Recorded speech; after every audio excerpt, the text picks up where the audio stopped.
Bismillahirrahmanirrahim. Assalamualaikum warahmatullahi wabarakatuh. Waalaikumsalam warahmatullahi wabarakatuh. Alhamdulillahirabbil alamin wa bihi nasta'inu ala umuri dunya waddin wa ala alihi wa ashabihi ajma'in. Rabbi shrah li sadri wa yassir li amri wa hlul 'uqdatam min lisani yafqahu qawli.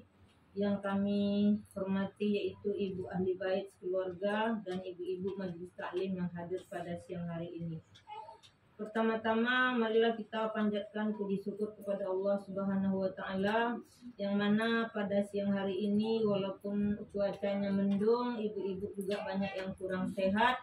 Mudah-mudahan Allah Subhanahu wa taala akan selalu memberkahi kita karena kita adalah sedang beribadah. Kedua kali selalu beriring salam tak lupa kita hadiahkan kepada Nabi besar Muhammad sallallahu alaihi wasallam dengan banyak melafazkan Allahumma sholli ala sayyidina Muhammad wa ala alihi sayyidina Muhammad. Ibu-ibu yang kami hormati, yang mulia ibu ahli bait, pada hari ini kami menyampaikan materi yaitu tentang hukum membaca Al-Qur'an pakai HP. Ibu-ibu di sini semuanya pasti sudah punya HP. Jadi alangkah baiknya HP itu kita gunakan dengan sebaik-baiknya. Perkembangan teknologi yang kian pesat memang memberi kemudahan dalam berbagai sisi kehidupan manusia. Jadi HP itu tidak mempersulit, tapi kita saja yang tak mau belajar. Belajar HP itu bukan hanya untuk TikTok dan juga bukan untuk YouTube ataupun untuk menelpon WA saja ibu-ibu, tapi untuk beribadah pun bisa kita kita gunakan. Jadi kita kalau sudah memakai handphone itu bukannya sulit tapi mudah. Tak terkecuali terkait aktivitas ibadah. Nah, jadi kalau beribadah pun HP itu bisa kita gunakan. Dengan adanya Al-Quran di handphone, umat muslim tak lagi perlu membawa mushaf kemana-mana. Mushaf itu yaitu seperti Al-Quran kecil, buku kitab gitu. Jadi kita hanya cukup membawa handphone. Jadi jangan salah sangka ibu-ibu yang membawa handphone kemana-mana itu kadang-kadang digunakannya memang untuk yang tidak baik, tetapi sisi lainnya dia ada pula ibadah di dalamnya. Jadi tidak pula lah kita menuduh orang-orang yang menggunakan handphone itu buruk semuanya. Jadi di dalam Al-Quran itu ada bisa dibuat aplikasi yaitu Al-Quran.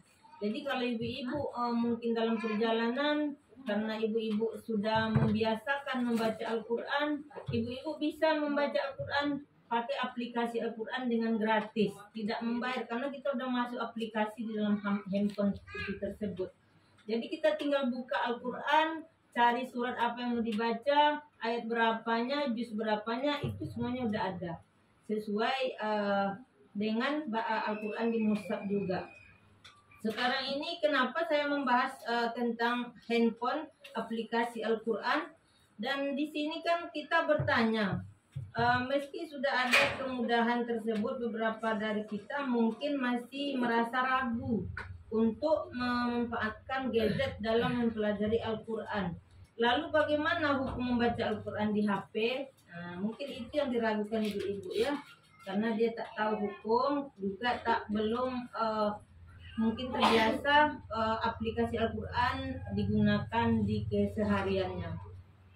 Menurut Profesor Quraisy Shihab, sesungguhnya Al-Quran itu dalam bentuk suara pada Rasulullah diturunkannya bentuk suara, bukan bentuk tulisan. Tetapi selanjutnya Nabilah yang meminta para sahabat untuk menuliskan wahyu tersebut agar lebih mudah bagi umat untuk mempelajarinya selama bacaan Al-Quran itu benar. Tak masalah apa umat membaca atau mendengarkannya melalui suatu media tertentu.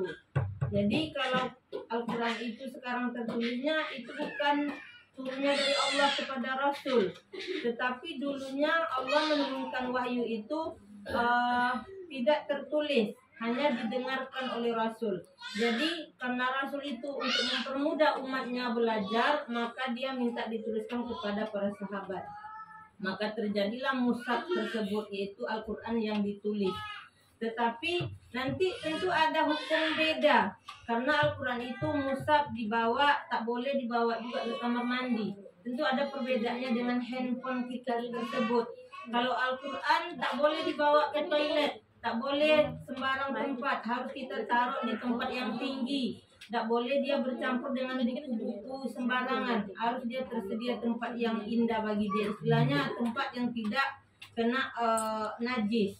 Jadi kalau handphone boleh kita bawa ke toilet, boleh kita bawa kemana-mana, kemanapun bisa kita bawa, tetapi di dalamnya ada Al-Quran juga. Kenapa seperti itu? Bedanya mushaf dengan handphone, kalau handphone ini dia ketika muncul Al-Qur'annya kalau kita aktifkan aplikasinya.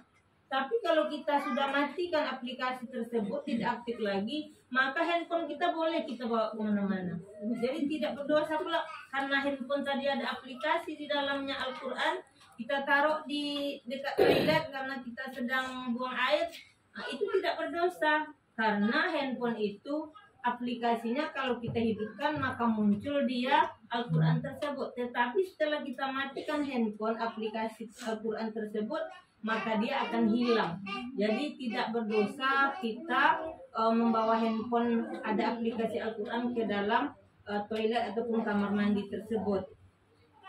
Jadi di dalam hadis pun juga ada menyebutkan barang siapa membaca satu huruf kitabullah dalam Al-Quran, maka dia akan mendapatkan kebaikan, dan satu kebaikan akan dibalas 10 kebaikan.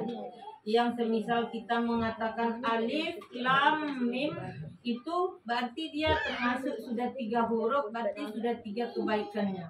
Satu kebaikan dibalas lagi 10 kebaikan. Nah, begitu besarnya kalau kita membaca Al-Quran. Walaupun membaca Al-Quran itu di handphone, sama saja pahalanya dengan membaca Al-Quran di mushaf, di Al-Quran. Jadi kalau ibu-ibu sekarang ini misalnya pergi jalan-jalan ataupun pergi mungkin ke kampung, Al-Quran di rumah tinggal, tak mungkin kita bawa Al-Quran kemana-mana. Jadi kalau kita punya handphone, nah, kita manfaatkanlah handphone kita itu memberikan aplikasi Al-Quran di handphone tersebut. Jadi ketika kita mungkin melayat atau tiba-tiba ada orang meninggal, kita ingin baca surah Yasin, kita tinggal buka aplikasi Al-Quran tersebut. Kita bisa membaca. Jadi kita tidak ragu lagi, kalau udah handphone yang terbawa, tidak ada ketinggalan bagi kita kalau kita membiasakan membaca Al-Quran tersebut. Jadi ketika membaca Al-Quran lewat HP, hukumnya membaca Al-Quran pakai HP ini sama dengan kita membaca Al-Quran sebentuk mushaf ataupun tulisan yang ditulis di Al-Quran tersebut. Seperti surah Yasin tadi, kita membacanya, tetapi surah Yasin ini tak bisa kita bawa ke kamar mandi, tak bisa kita taruh sembarangan, karena itu termasuk mushaf. Itu artinya kita terlebih dahulu kalau bisa ya berwudu sebelum kita mengaji nih. Tadi ibu-ibu mungkin mau pergi sudah siap sholat zuhur terus berwudu, nah barulah sampai sini kita membaca surah Yasin ataupun Al-Quran. Membaca Al-Quran di HP itu pun kalau bisa kita yang sedang suci juga. Jangan pula ketika haid kita juga nak baca Al-Quran, walaupun dah HP-nya elit gitu, ada aplikasi Al-Quran, tak boleh juga ibu-ibu. Karena membaca, mendengarkan yang boleh, membaca dan memegang itu tak boleh bagi kita yang tidak suci. Kita harus bersih dari hadas. Jadi ada firman Allah, tidak menyentuhnya kecuali orang-orang yang disucikan. Jadi kalau kita tak suci, jangan pula kita memegang surah Yasin ataupun Al-Quran, mushaf tersebut. Tapi memegang HP boleh, karena kita tidak sedang membuka aplikasi Al-Quran. Jangan pula kita sedang haid, kita nak baca Al-Quran pakai HP-nya kok, tidak pula begitu. Jadi usahakanlah ibu, bagi yang sudah mempunyai Android tersebut, tentu bisa mendownload aplikasi Al-Quran. Kalau ketika kita ingin membaca Al-Quran, kita bisa membacanya dimanapun kita berada, yang penting kita dalam keadaan suci. Itulah ibu-ibu, demikian penjelasan singkat mengenai membaca Al-Quran pakai HP ataupun handphone. Mudah-mudahan ibu-ibu semua walaupun bepergian, walaupun ketika ada masalah, mungkin sekarang ini orang ada masalah membuat status di HP ya Bu ya. Tetapi kalau kita bisa membiasakan yang baik, marilah kita buka aplikasi Al-Quran dan kita membacalah ayat-ayat Al-Quran di dalam HP tersebut. Jadi mungkin itu tidak banyak buruk sangka orang kepada kita, karena kita mengabdi kepada Allah, bukan kepada orang. Kalau kita membuat status diri kita ataupun keluarga kita di depan media sosial tersebut, mungkin ada yang komen senang, ada juga yang komen itu ketawa, ada yang komen mencibir, ada komennya ketawa, ada juga mengasut. Jadi keburukanlah yang akan terjadi bagi kita yang memiliki handphone yang tidak tepat gunanya.